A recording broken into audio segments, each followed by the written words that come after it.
ଚିନ୍ତାରୁ ମୁକ୍ତି ପାଇବାର ଉପାୟ ଭାଗ 3। ଚିନ୍ତା ବିଷୟରେ ବିଚାରଯୋଗ୍ୟ ତତ୍ତ୍ୱ।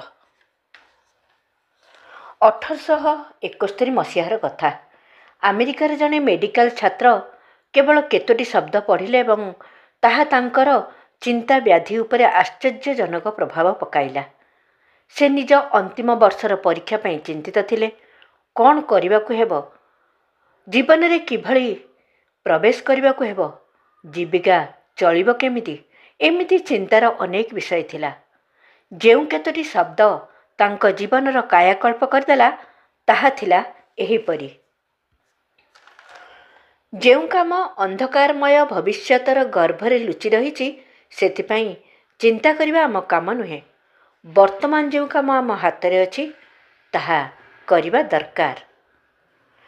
କ୍ରମଶଃ ଆଗାମୀ ଭାଗରେ ବିଚାରକ୍ରାନ୍ତି ଦୂତ ୟୁଟ୍ୟୁବ୍ ଓଡ଼ିଆ ଚ୍ୟାନେଲକୁ ସବସ୍କ୍ରାଇବ୍ କରିବା ସହ ପରବର୍ତ୍ତୀ ଭିଡ଼ିଓ ପ୍ରାପ୍ତ କରିବା ପାଇଁ ବେଲ୍ ଆଇକନ୍ ଦବାନ୍ତୁ ଏବଂ ବିଚାରକ୍ରାନ୍ତି ଦୂତ ଓଡ଼ିଆ ଫେସବୁକ୍ ପେଜ୍ ସହ ଯୋଡ଼ି ହୁଅନ୍ତୁ। ଧନ୍ୟବାଦ।